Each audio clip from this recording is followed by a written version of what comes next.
Welcome to Parlay TV.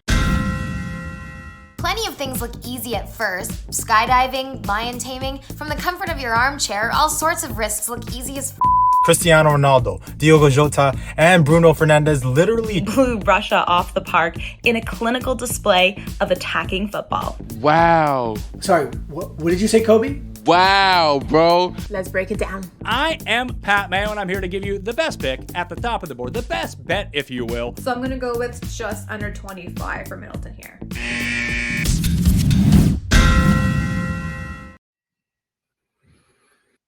And breathe.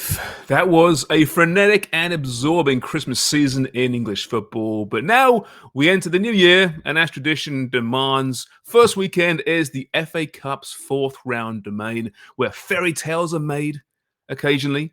Might we see some giant killing? Perhaps. Meanwhile, across Europe, it's the leagues recovering from their slumber, and they return to action as well. But let's start with some FA Cup action, shall we? And this one could be the greatest upset in the history of the Cup. If Chesterfield, that's non-league Chesterfield, beat Chelsea.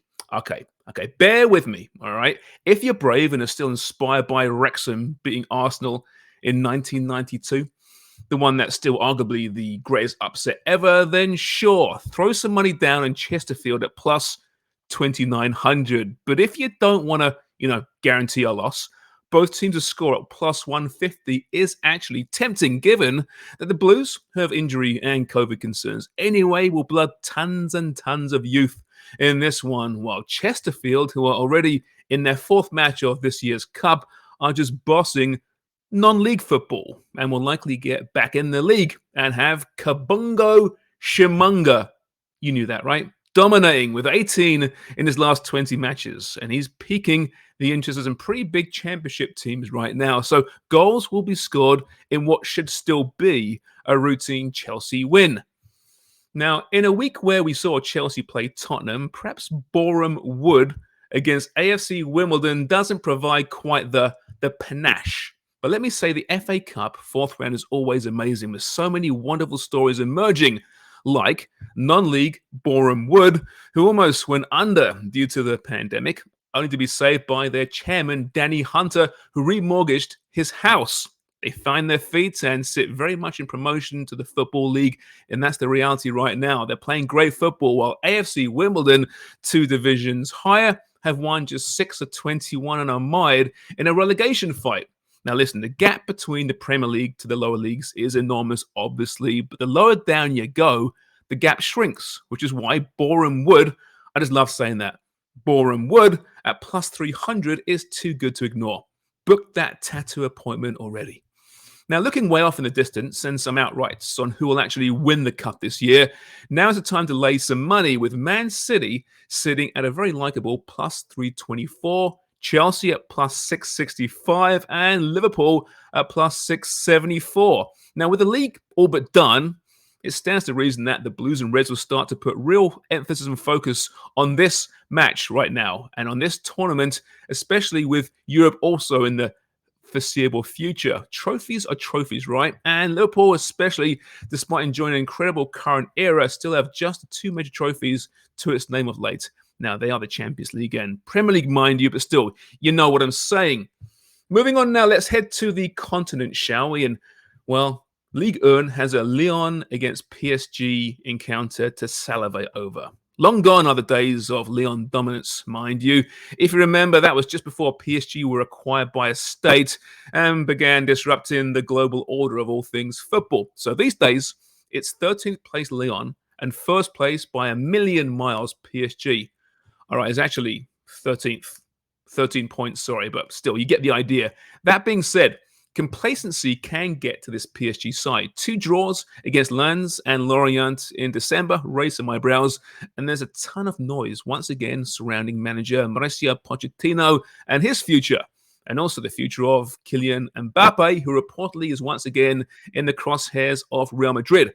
Not that it bothered him midweek with a cup hat-trick in 18 minutes. Still, a draw at plus 325 might be too good to ignore.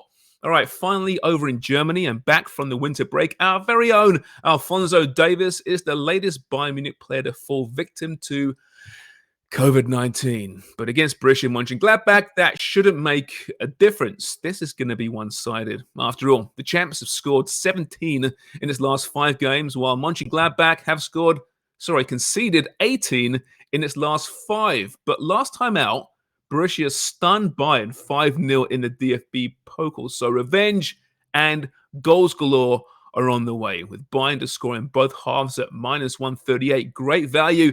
And why not parlay a moneyline and Bayern to score in both halves at -105? Deutschmarks in the bank. Yeah, I know they use euros, but Deutschmarks just sounds so much better, right? Right, Albert? What do you say, pal?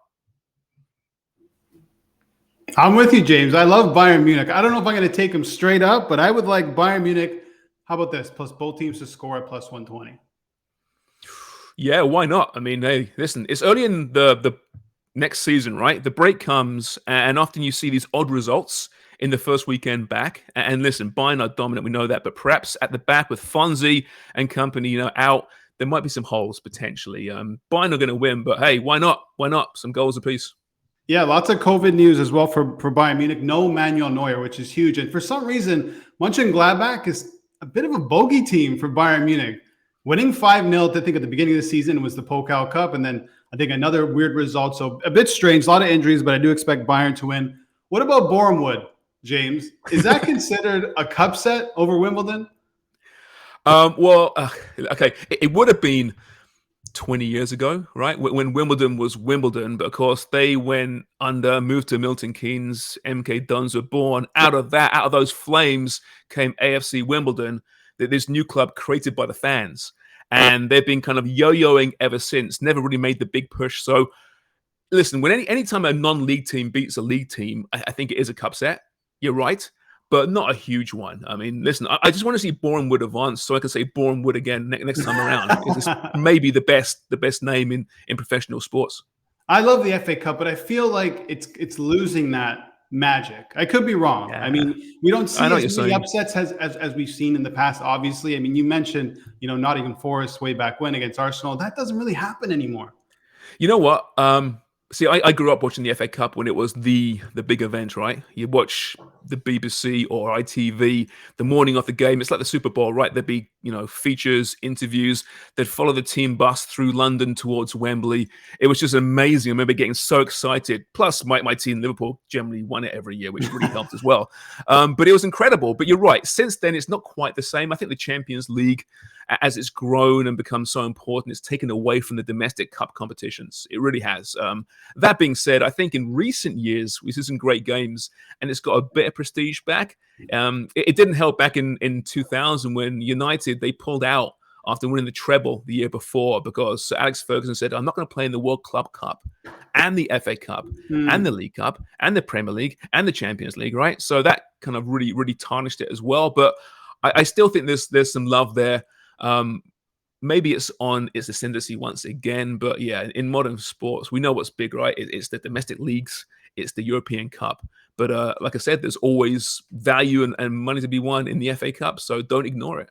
Oh, I love that. The plus 300 for Boreham, I'm going to tail that. But for those who don't have the cojones to bet that, BorehamWood double chance, winner draw -110. You can get that almost close to even money for a team at home.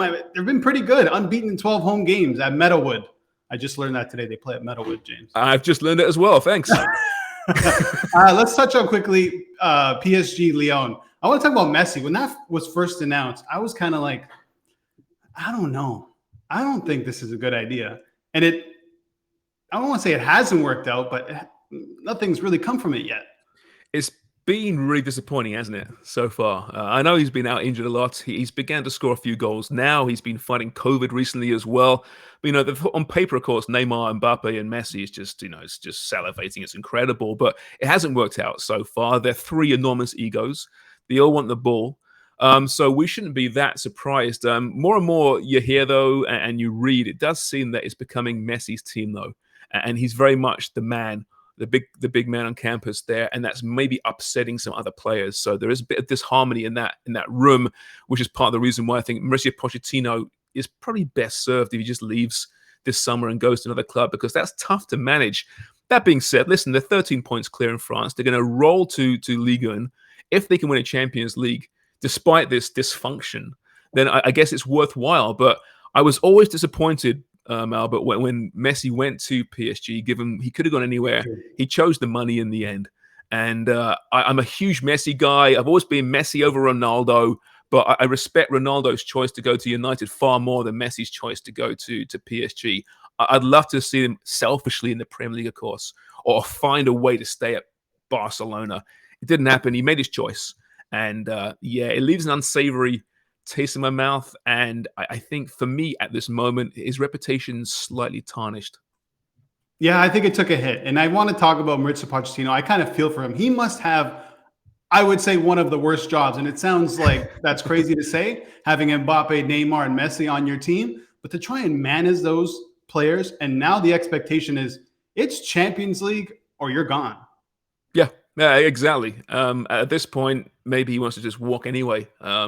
Maybe there's no pressure on him because he's got options out there that the Man United job you think is waiting for him if he wants it. Maybe it's waiting for him regardless. And he's made, he's spoken to them. There's agreements in place. But, listen, PSG, they were bought by a state, as I mentioned there.